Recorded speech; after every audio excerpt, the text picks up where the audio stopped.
Hello बच्चों, allrounders classes में आप सभी का स्वागत है।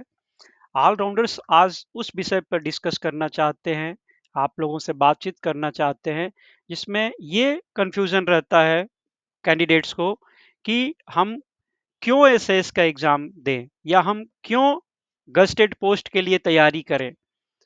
क्यों हमें आगे बढ़ना चाहिए? ये सब सारी चीज़ें उनके अंदर आती है। फिर उनके अंदर आता है हम कैसे बनें? क्या करें? ये कन्फ्यूज़न रहता है। मैं आज आपको इसी विषय पे बात करने वाला हूँ। किसी भी व्यक्ति के संदर्भ में, चाहे वह किसी भी स्टेज से अपना शुरुआत कर लिए है एसएएस का एग्ज़ाम्स के बारे में सोच रहे हो, किसी भी तबके से आए हों, चाहे वो एमटीएस से प्रमोट होके अकाउंटेंट ऑडिटर बने हों या फिर कंपनसेट ग्राउंड से आए हों या स्पोर्ट्स ग्राउंड से ज्वाइन किए हों सीएजी ऑर्गेनाइजेशन या डायरेक्ट डबल एओ के रूप में ही डायरेक्टली रिक्रूटेड डबल एओ के रूप में ज्वाइन किए हों, सभी को एसएस डबल एओ एग्जाम्स की मन में इच्छा है कि हम एक रेगुलर डबल एओ बने। ऐसे परिस्थिति में उनके दिमाग में आता है मैं कैसे डबल एओ बनूं। मैं आपको ये पूछना चाहूँगा कि ये क्वेश्चन आपको बाद में करना चाहिए। सबसे पहले आपको ये क्वेश्चन होना चाहिए कि मैं क्यों डबल एओ बनूँ? जिसका क्यों क्लियर हो जाता है, उसका कैसे चुटकी में हो जाता है, ऐसे हो जाता है, ऐसे। पहले आपको क्यों अपना क्लियर करना पड़ेगा। जिस पर्सन्स का, जिस पर्सनैलिटी का क्यों क्लियर हो जाता है किसी भी टॉपिक को लेके, वह कैसे को ऐसे कर लेता है चुटकी बजा के। तो आपको क्यों बनना है डबल ओ, क्यों बनना है गस्टेड ऑफिसर, इस क्वेश्चन को आप ईमानदारी से अपने पेपर पे लिखिए, अपने मन मस्तिष्क पे उसको लिखिए कि हमें क्यों बनना है डबल ओ, क्यों हमें एक गस्टेड ऑफिसर बनना है, क्यों हमें अधिकारी का जीवन जीना है। यदि आपका क्यों क्लियर हो जाता है तो कैसे तो आराम से क्लियर हो जाता है। क्यों हो सकता है, क्वेश्चन कुछ भी आप सबका हो सकता है कि मैं, मेरा बचपन का सपना था कि मैं भी एक अधिकारी बनूं, या अपने परिवार से प्यार है, मैं अपने परिवार का सोशल स्टेटस अपग्रेड करना चाहता हूं, मैं अपने बच्चों से प्यार करता हूं, मैं चाहता हूं कि हमारे बच्चे भी अधिकारी के बच्चे कहलाएं। ये भी हो सकता है कि मैं जीवन में चैलेंज लेना चाहता हूं, कोई बड़ी से बड़ी चीज को मैं करके दिखाना चाहता हूं, मैं जिद्दी आदमी हूं, मैं चैलेंज को स्वीकार करना चाहता हूं। या ये भी हो सकता है कि मन में आपको हो कि मेरे से जो कमजोर लोग हैं, जिनकी कोई क्वालिटी मेरे से ऊपर नहीं है, लेकिन वो मेरे ऊपर हुक्म चला रहे हैं अधिकारी बन के, क्यों? ऐसा मैं क्यों झेलूं उनका? क्यों नहीं मैं भी एक अधिकारी बन के उसी कैडर में प्रवेश कर जाऊं? तो पहले आप, सबसे पहले आप अपना क्यों क्लियर कीजिए बच्चे। जिसका क्यों क्लियर हो जाता है, वो कैसे को ऐसे में क्लियर कर सकता है। ठीक है? तो आप एकांत में बैठ के या दिल में अपनी इच्छा जगा के कि भाई मैं पहले क्वेश्चन तो करूं कि मैं बनना क्यों चाहता हूं, डबल एओ बन के मुझे क्या मिलेगा। तो क्यों यदि आपका क्लियर हो जाता है, माइंड आपका एक्सेप्ट करता है कि हाँ, आपको इस रीजन से आपको डबल एओ बनना चाहिए, यही आपका क्यों है। क्यों क्लियर हो गया जिस बच्चे का, उसका क्लियर करने का उपाय, उसके रास्ते हजार हो सकते हैं। ठीक है? तो सबसे पहले आप अपना क्यों बच्चे क्लियर करो। नॉर्मली एक दिमाग में बच्चों के भी आता है, कैंडिडेट्स के दिमाग में आता है कि ऑफिसर का बच्चा ही ऑफिसर बनता है।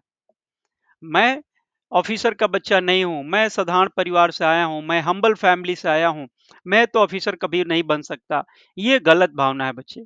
ऑफिसर का बच्चा ऑफिसर बनता है, लेकिन उसका फादर, जिस समय वो, जिसके बच्चे ही हुए हुए हैं, वो जब कभी बच्चा हुआ करता था, जब वो स्टूडेंट या कैंडिडेट हुआ करता था, तब तो वो ऑफिसर नहीं था। उस ऑफिसर, उसने ऑफिसर बनने के लिए क्या क्या सेक्रीफाई किया है, क्या क्या अपने जीवन में उसने बलिदान दिया है, अपने सुखों का, अपने कंफर्ट्स का, अपने एमिनिटीज का, अपने इच्छाओं का, कैसे कैसे उसने दमन किया है, कितना मेहनत किया, कितनी समाज में उसने प्रताड़ना सही, अपने ऑफिस में प्रताड़ना सही, और तब जाके वो ऑफिसर बना। एक बार जब वो ऑफिसर बन जाता है तो निश्चित तौर पे उसके बच्चे ऑफिसर ही बनते हैं, ये बात सत्य है। लेकिन हर पहला आदमी को, जो ऑफिसर नहीं है, उसको ऑफिसर बनने के लिए उस बिल्डिंग की तरह, उस नींव की तरह ही उसको अपनी इच्छाओं को दमन करना पड़ता है। जब नींव में ईंट डालते हैं, मिट्टी-गिट्टी डालते हैं, उसकी कुटाई करते हैं, उसकी बहुत-बहुत प्रताड़ना होती है और तब उसके ऊपर जाके एक नई बिल्डिंग, एक मजबूत बिल्डिंग, एक इमारत खड़ी होती है। तो इस कंगूरे के ईंट को कोई नहीं देखता है। इनकी तो खूब चमक-दमक दिखती है, लेकिन इसने क्या सैक्रिफाइस किया, इससे पूछो। ये ऑफिसर बना तब जाके इसके बच्चे ऑफिसर बने। एक बार तो ज़रूर किसी न किसी पीढ़ी को सैक्रिफाई करना ही पड़ेगा। तो आप उस पीढ़ी के आप जनक बन जाइए, उस पीढ़ी के आप प्रणेता बन जाइए। यदि आप ऑफिसर के बच्चे नहीं हैं, तो आप खुद ही ऑफिसर बनने के लिए जो भी आपके सामने समस्याएँ आती हैं, जो चैलेंजेज़ आते हैं, उसको स्वीकार करिए। कायर मत बनिए, कामचोर मत बनिए। एक बार अपने हिम्मत करिए कि मैं क्यों बनूँ? क्यों? क्या ज़रूरत पड़ गई? क्या मैं कायर हूँ? क्या मैं कामचोर हूँ? क्या मैं अपने परिवार से प्यार नहीं करता हूँ? क्या मेरी बचपन में कोई इच्छा ऐसी नहीं थी कि मैं भी ऊपर उठूँ? या क्या मैं इसी तरह अपने अधिकारियों का जो मेरे ऊपर हुक्म चलाते हैं, मुझसे कमज़ोर ज्ञान उनका है या कमज़ोर उनका बैकग्राउंड रहा है, क्या वह मेरे से ऊपर कैसे हुए? अब ये सब समस्याएँ यदि आपकी क्यों वाली क्लियर हो जाएँगी, तो अब मैं आपको कैसे वाली बात बताऊँगा। तो ये अब मत समझो कि ऑफ़िसर का ही बच्चा ऑफ़िसर बनता है। मैं इसको नेगेट करता हूँ, मैं इसको कैंसल करता हूँ। ऑफ़िसर का बच्चा ऑफ़िसर बनता ज़रूर है, लेकिन अब जो ऑफ़िसर नहीं है, ऑफ़िसर बन सकता है और बन के फिर उसका बच्चा ऑफ़िसर बन जाएगा। तो आज मैं ये कहना कहना चाहता हूँ कि जो मेहनत सही समय पर करता है, सही दिशा में मेहनत करता है, वही ऑफ़िसर बनता है। आप यदि मेरी बातों से एग्री हैं, तो आप अब कैसे की तरफ जा सकते हैं कि हाँ, ये बात सही है, मैं अब कैसे बनूँ? देखो, आप सबसे पहले आप डिसाइड करो कि जो एग्ज़ाम मुझे देना है, वो एग्ज़ाम कब होता है? किस तरह होता है? उसका सिलेबस क्या है? तो सबसे पहले आप सिलेबस देखो। आप उसके मॉडल क्वेश्चंस को देखो कि वो मॉडल क्वेश्चंस कैसे होते हैं, जब उस वो एग्ज़ाम होता होगा तो क्या-क्या चीज़ें पूछी जाती होंगी। सिलेबस पहले इकट्ठा करो, उसके मॉडल क्वेश्चंस को देखो, आपको लगेगा कि हाँ, ये मैं कर सकता हूँ। मैं कर सकता हूँ, क्यों कर सकता हूँ? मेरा क्यों क्लियर हो चुका है अभी कि मैं क्यों कर सकता हूँ। फिर कैसे को मैं कैसे की तरफ आता हूँ कि मैं कैसे करूँगा। तो कैसे के लिए सबसे पहले आपको सोचना है, देखना है कि वो सिलेबस कहाँ से मिलेगा। आप सीएजी साइट पे जाइए, आपको सीएजी साइट पे आपको सिलेबस मिलेगा एसएएस का। वहाँ से आप सिलेबस डाउनलोड कीजिए, वहाँ पे मॉडल क्वेश्चंस भी मिलेंगे। मैं आपको ये दिखा रहा हूँ, सीएजी साइट से मैंने भी डाउनलोड किया है, आप भी डाउनलोड कर सकते हैं। पब्लिक डोमेन पे बहुत सारी चीज़ें अवेलेबल है, वहाँ से आप मुफ्त में डाउनलोड करके अपनी जर्नी शुरू कर सकते हैं। सिलेबस आप यहाँ से ड्रा करिए। सिलेबस में आपको लिखा गया है कि किस पीसी में क्या-क्या चीज़ें आपसे पूछी जाएँगी, उनका ऑब्जेक्टिव क्या है पूछने का। कुछ पेपर्स डिस्क्रिप्टिव भी होंगे। डिस्क्रिप्टिव का मतलब कि आपको टाइपिंग करना होगा हिंदी में या इंग्लिश में, और वो अपनी बात को टाइपिंग के थ्रू आप अपने आंसर्स को वहाँ पे प्रोड्यूस करेंगे। हालाँकि सारा टेस्ट जो होगा वो सीबीटी होगा, कंप्यूटर बेस्ड टेस्ट ही होगा। आपको हाथ से नहीं लिखना है, आपको पेपर पेंसिल पे नहीं लिखना है, कंप्यूटर में ही ऐसा ऑप्शन होगा जहाँ से आपको टाइप करके अपनी आंसर को फुलफिल करना है। तो डिस्क्रिप्टिव टेस्ट इस तरह का होगा। दूसरा, एमसीक्यू पैटर्न, जिसको अब केस स्टडी पैटर्न कहते हैं। तो वो ऐसे क्वेश्चंस क्या हो सकते हैं, हमें किन किताबों से पढ़ना होगा, रेफरेंस बुक क्या है, ये सारा सारा सब कुछ आपको सिलेबस में लिखा गया है कि देखो आपसे ये चीज़ें पूछी जाएँगी, इतने मार्क्स की पूछी जाएँगी, और आपको रीडिंग मटेरियल्स क्या-क्या आपको देखना चाहिए। तो देखो सिलेबस में ही सारा कुछ वो लिख के रखे हुए हैं कि आपको ये चीज़ों से तैयारी करनी है पेपर 1 के लिए, या पीसी 1 जिसको पेपर कोड 1 बोलते हैं। पीसी 2 के लिए किसके किसके लिए है, किस ब्रांचेज़ के लिए है। आप अकाउंट्स ब्रांच के लिए तैयारी कर रहे हैं, ऑडिट्स सिविल ऑडिट के लिए कर रहे हैं, या कमर्शियल ऑडिट के लिए कर रहे हैं, या एफएनसी के लिए कर रहे हैं, रेलवे के लिए कर रहे हैं, डिफेंस वाले ऑडिट के लिए कर रहे हैं, किसी के भी ऑडिट कर लिए हैं, आप अपना पेपर को सेलेक्ट करिए कि मेरा किस पेपर के कौन सा पीसी बनेगा, और यहाँ पे वो क्या ऑब्जेक्टिव है। इन्होंने सब कुछ आपको वेटेज लिख के दिया है कि इस पीसी से हम ये पूछेंगे। आपको यहाँ पे रेफरेंस बुक भी दिया हुआ है कि आप ये रेफरेंस बुक आप इकट्ठा कीजिए। तो आप कुछ रेफरेंस बुक खरीद सकते हैं, कुछ बहुत सारे बुक्स आपको पब्लिक डोमेन पे या सीएजी के साइट पे या सीजीए के साइट पे आपको मिल जाएगा। सीएजी के साइट पे भी आपको बहुत सारे बुक्स मिल जाएँगे या सीजीए के साइट पे मिल जाएँगे या पब्लिक डोमेन में दूसरे-दूसरे डिपार्टमेंट वाले भी आपको जैसे इनकम टैक्स डिपार्टमेंट होगा वहाँ से कुछ आपको स्टडी मटेरियल मिल जाएगा या कोई प्राइवेट इंस्टीट्यूट वाले होंगे वहाँ से भी आपको यदि वो प्रोवाइड कर रहे होंगे तो वहाँ से मिल जाएगा। तो अपनी सारी स्टडी मटेरियल को पहले आप इकट्ठा करो। ये देखो ये वो भी दिए हैं अपना एनसीईआरटी बुक्स आप यहाँ से डाउनलोड कर सकते हो या ई साई ऑर्गेनाइजेशन प्रोफेशनल से इसको आप क्लिक करोगे तो आप डायरेक्ट वहाँ पहुँच के आप बुक वहाँ से डाउनलोड कर सकते हो। तो ये सारा कुछ आपको ऑलरेडी सिलेबस में दिया गया है, आप यहाँ से अपना देख सकते हैं। दूसरी बात कि ये कुछ पेपर्स चेंज हुए हैं जैसे पीसी 9 के, पीसी 10 के, पीसी 20 के, पीसी 3 के, कुछ सिलेबस और भी चेंज हुए हैं जिसमें डिस्क्रिप्टिव आपको लिखना है अब। तो पहले केवल पेपर डिस्क्रिप्टिव पेपर 1 आया करता था या पेपर कोड 1 कहते थे पीसी 1 को, जहाँ पे आपका कम्युनिकेशन स्किल चेक किया जाता था। लेकिन अब कुछ पेपर जैसे पीसी 9 हो गया, पीसी 10 हो गया, पीसी 20 हो गया, इसमें आपको अब डिस्क्रिप्टिव फॉर्म में भी आपको क्वेश्चन पूछे जाएंगे। तो उसकी भी तैयारी करो। ये यहाँ पे सारा बुक सारा रेफरेंस इन्होंने दिया हुआ है, उसके अनुसार आप मटेरियल इकट्ठा करो और अपनी तैयारी शुरू कर दो बच्चे। ठीक है। तो आपका दूसरा स्टेज क्या होगा, आप जब सिलेबस अपना देख लेते हैं कि मुझे यहाँ से शुरुआत करनी है तो आप क्या करेंगे, आप आपने क्यों तो क्लियर कर लिया था कैसे वाले पे हम लोग वर्क कर रहे हैं। कैसे के लिए आप सबसे पहले सिलेबस देखा आपने कि सिलेबस कहाँ से मिलेगा, हमने देख लिया सीएजी साइट पे मिलेगा। हमने मॉडल क्वेश्चंस भी देख लिए, मॉडल क्वेश्चन भी आपको मैं एक बार दिखा देता हूँ। मॉडल क्वेश्चंस आप देखेंगे कि पीछे के एग्जाम्स में क्या क्वेश्चंस पूछे गए थे या फिर आपको ये बता सकते हैं कि भाई नया एग्जाम में लूंगा तो आपसे क्या क्या क्वेश्चन पूछ सकता हूँ। तो ये मॉडल भी आपको सीएजी साइट पे मिल जाएगा। जो एग्जामिनेशन सेक्शन होता है वो आपको मॉडल क्वेश्चन भी प्रोवाइड करते हैं ताकि फेयर एग्जामिनेशन हो सके, सभी बच्चों को इक्वल अपॉर्चुनिटी मिल जाए।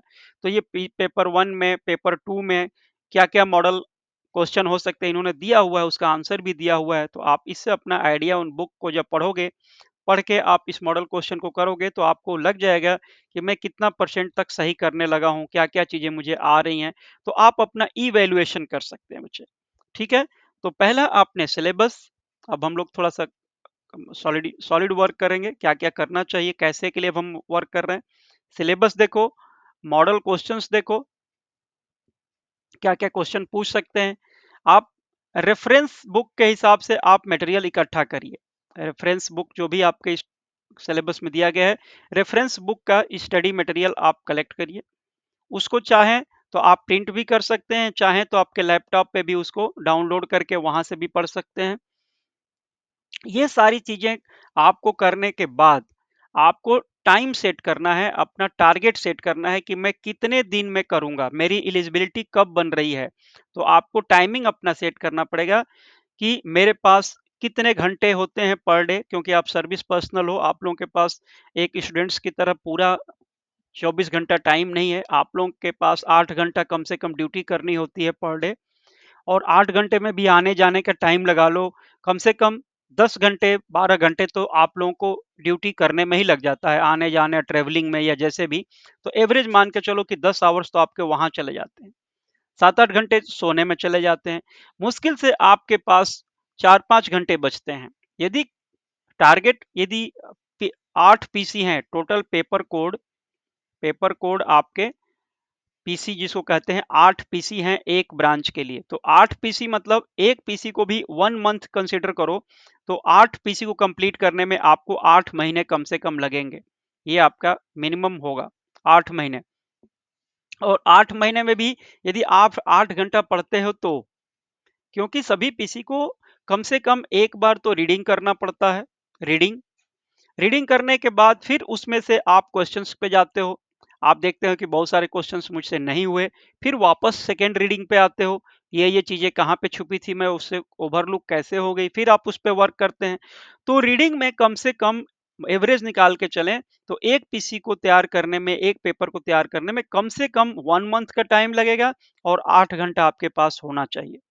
अब मैं बताया पहले ही कि हर बच्चे के पास, हर कैंडिडेट के पास 8 घंटे का टाइम नहीं है क्योंकि वर्किंग में है। तो फिर आपको 4 घंटे एवरेज माने, तो आप ये मान के चलो कि फिर 8 महीने के बजाय आपको 16 महीने लग सकते हैं। 16 मंथ्स, 16 मंथ्स आपको लग सकते हैं। तो आप अपनी तैयारी को उसी तरह करें। या आप पुराने कैंडिडेट हैं कोई, आपने पहले से कभी पढ़ा है, तो 8 महीने के बजाय 4 महीने भी हो सकता है, क्योंकि आपने एक बार फर्स्ट रीडिंग कर चुके हैं। या और भी आप दूसरी, तीसरी, चौथी बार या रिपीटेड कैंडिडेट हैं, रिपीटर्स हैं, आपने कई बार पढ़ा हुआ है, तो इसको 2 महीने भी लग सकते हैं आपको तैयार करने में। सो ये डिपेंड करता है कि आपने अपने एक्टिविटी को कितनी बार कर चुके हैं। जैसे नया-नया गन्ना होता है, उसको पहली बार आप गन्ने के आप रस निकालने वाली मशीन में देखो, आप पहली बार गन्ने को डालते हो तो उसमें से कुछ रस निकल के आता है। फिर वो तुरंत गन्ना फेंक नहीं देते हैं, क्योंकि मशीन कितनी भी स्ट्रांग हो, पहली बार में सब रस नहीं निकाल सकती है। फिर उसको मोड़ के दूसरी बार डालना पड़ता है, फिर उसमें से कुछ और रस निकल के आता है, फिर उसको तीसरी बार में डालना पड़ता है। जब बिल्कुल कंफर्म हो जाते हैं कि इस गन्ने में अब कुछ निकालने जैसी चीज नहीं है, तब उसको हम छोड़ते हैं। उसी तरह स्टडी है, आपकी पढ़ाई है, पहली बार में कोई कितना भी इंटेलिजेंट हो, फर्स्ट रीडिंग में वो कंप्लीट नहीं कर सकते हैं। फिर उनको रिवाइज करने का, फिर से वो गन्ने का आप एग्जाम्पल रखना कि 2 बार मोड़ के, 3 बार मोड़ के, 3 टाइम्स, 4 टाइम्स में पूरा का पूरा पोटेंशियल बाहर निकलता है।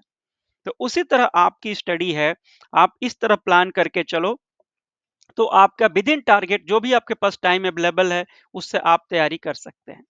तीसरा इसमें ध्यान रखना चाहिए कि जो आप डिस्क्रिप्टिव टेस्ट करते हैं, डिस्क्रिप्टिव, डिस्क्रिप्टिव को आपको आपकी अपनी गलती खुद से नहीं दिखती है। आप कुछ भी लेटर लिखते हैं, उससे वेटिंग करानी पड़ती है, कुछ भी आप काम करते हैं, अपने सुपीरियर से उसको चेक कराना चाहिए, ताकि वह आपकी कमी कमजोरियों को बारीकी से देख सके।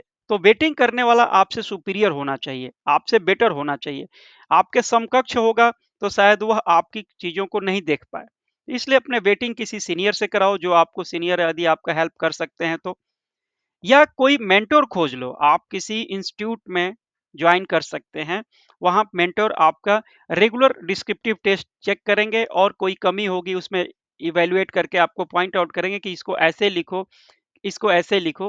क्योंकि डिस्क्रिप्टिव पेपर बड़े अधिकारियों द्वारा चेक किया जाता है। सीएजी के जो हायर ऑफिसर्स हैं, वो आपको ये चीज़ों को चेक करेंगे, और उनकी क्वालिटी बहुत अच्छी होती है, राइटिंग स्किल उनकी बहुत अच्छी होती है। वो आई एंड एएस ऑफिसर होते हैं, तो वो तो अच्छा ऐसे लिख के आए होते हैं, उनका सिलेक्शन ही राइटिंग स्किल बेस्ड होता है। उनको अच्छा ऐसे लिखने आता है, उनको अच्छा केस स्टडी मटेरियल लिखने आता है, रिपोर्ट लिखने आता है। वैसे लोग आपकी कॉपी चेक करेंगे, तो आपकी क्वालिटी यदि अच्छी होगी तो ही आपको अच्छे मार्क्स मिलेंगे, और अच्छे मार्क्स मिलेंगे तभी वो पेपर क्लियर होगा। चाहे आप हिंदी में लिखते हो, चाहे अंग्रेजी में लिखते हो, इससे कोई फर्क नहीं पड़ता है। लेकिन आपको लिखने आना चाहिए, आपकी कम्युनिकेशन स्किल बहुत अच्छी क्वालिटी की होनी चाहिए, तो ही ये डिस्क्रिप्टिव पेपर क्लियर होंगे। तो एक मेंटर जरूर रखो आप, जो आपकी कॉपी को चेक कर सके, चाहे वो सीनियर हो या आपका कोई अच्छा फ्रेंड हो जो आपसे बेटर जानता हो। और इस तरह आप अपनी तैयारी को सेल्फ स्टडी मोड में करके आप अपने पेपर को क्लियर कर सकते हैं। और बहुत सारे कैंडिडेट सेल्फ स्टडी से ही क्लियर किए हुए हैं। Self study is the best study, है ना। आपके पास खुद की डिसिप्लिन है, मटेरियल्स आपने इकट्ठे कर लिए हैं, काम शुरू कर दीजिए। आप चाहें तो अपना एक छोटा सा ग्रुप भी बना सकते हैं लाइक माइंडेड कैंडिडेट्स का, जो अच्छे कैंडिडेट्स हों आपके साथ जो हैं, वो लाइक माइंडेड लोगों का आप ग्रुप बना सकते हैं। मान लो ये सारी सुविधा आपको नहीं मिल पाती है, आपको स्टडी मटेरियल्स, क्योंकि यहाँ पे जरूरी चीज है, आपका हथियार है स्टडी मटेरियल, आपको पता होना चाहिए। आपको मान लो स्टडी मटेरियल्स नहीं मिल पाते हैं, या कुछ मिलते हैं कुछ नहीं मिलते हैं, तो भी अच्छी बात नहीं है। आपको कंप्लीट पैकेज चाहिए स्टडी मटेरियल का। आपको डिस्क्रिप्टिव टेस्ट करने के लिए, चेक करने के लिए आपको कोई ना कोई एक मेंटर जरूर चाहिए। आपको टेस्ट प्रैक्टिस करने के लिए, क्योंकि प्रैक्टिस मेक्स मैन परफेक्ट, आपको टेस्ट करने के लिए आपके पास क्वेश्चंस बैंक होना चाहिए, जिससे आप टेस्ट को दो और आपको पता चले कि आपकी ये कमी रह गई, फिर उसको इम्प्रूव करो, फिर उसको इम्प्रूव करो, तो आपका ये क्लियर होगा पेपर। यदि ये सारी चीजें फ्री में आपको नहीं कर पाते हो, तो फिर पेड क्लासेस आप ऑलराउंडर्स का ज्वाइन कर सकते हैं, जहां पे ऑलराउंडर्स के पास सारा कुछ एक ही जगह पे होता है। Online live classes, recorded videos होंगी, पीडीएफ स्टडी मटेरियल होंगे, टेस्ट सीरीज होंगी, और रेगुलर इवैल्यूएशन होगा। हमारी तरफ से आप सभी बच्चों को शुभकामनाएं। यदि आपका क्यों क्लियर हो गया है, तो कैसे तो बच्चे आप चुटकी बजा के ऐसे कर सकते हैं। आपको हार्दिक शुभकामनाएं। आप सेल्फ प्रिपरेशन करें या मेंटोर के तरफ से करें। हजारों कैंडिडेट्स ऑलराउंडर क्लासेस ज्वाइन करके क्लियर कर चुके हैं, डबल एओ बन चुके हैं, अभी सीनियर एओ भी बन चुके हैं बहुत सारे बच्चे। आपको यदि वो बताते हैं कि हाँ मैंने ऑलराउंडर क्लासेस ज्वाइन किया था, तो आप उनसे पूछ सकते हैं। वैसे नॉर्मली कैंडिडेट्स बताते नहीं है, क्योंकि उनको लगता है कि यदि हम बताएंगे तो पता चलेगा कि ये हमसे फ्री स्टडी मटेरियल मांगेगा जो ऑलराउंडर्स ने प्रोवाइड किया था। वो देंगे नहीं, क्योंकि उन्होंने पेमेंट किया था, और ऑलराउंडर्स ने बोला भी है कि कोई भी कैंडिडेट्स ऑलराउंडर्स का पीडीएफ स्टडी मटेरियल या कोई भी मटेरियल शेयर नहीं करेंगे। तो वो इथिक्स के भी बाउंडेशन में होते हैं, ऑलराउंडर्स के इंस्ट्रक्शंस के जो दिया हुआ है उसको मानने के लिए। तो वहां से आपको नहीं मिलेगा। तो ऑलराउंडर्स की पेड क्लासेस आप ज्वाइन करना चाहें तो कर सकते हैं। और ये आपका एक फॉर्मूला याद रखना होगा, द अर्ली द बेटर। जितना आप जल्दी अपनी तैयारी शुरू करते हैं, उतना ही अच्छा संभावना होती है आपको बिफोर टाइम तैयार होने के लिए। नहीं तो एग्जामिनेशन सामने आ जाता है और आप तैयार नहीं हुए होते हैं, तो फिर आधा तैयारी करके या थोड़ी तैयारी करके जाते हैं तो रिजल्ट भी आधा या थोड़ा ही आता है। सो बिफोर एग्जाम्स पूरी तरह तैयारी करके जाएं। और हमारी शुभकामनाएं आप सभी बच्चों के लिए। आप आगे बढ़िए और डबल एओ बनिए बच्चे। कम से कम एक गस्टेड अधिकारी आप बनिए। आप अपने घर में, परिवार में, अपने बच्चों के लिए आप एक मिसाल कायम कीजिए। तो हमारी हार्दिक शुभकामनाएं सभी बच्चों के लिए। Thank you very much. यदि आप ऑलराउंडर क्लासेस ज्वाइन करना चाहते हैं तो इस नंबर पे आप मैसेज करके 7973586547 यहाँ से आप क्लासेस ज्वाइन करने से पहले आप डेमो क्लासेस भी ले सकते हैं। और डेमो क्लासेस फ्री होती हैं बच्चे। ठीक है, आप जब डेमो से सेटिस्फाइड हो जाते हैं फिर पेड क्लास आप चाहें तो ज्वाइन कर सकते हैं। ओके, हमारी तरफ से शुभकामनाएं। और आप जल्दी से जल्दी डबल एओ बनिए। थैंक यू वेरी मच बच्चे फॉर वॉचिंग।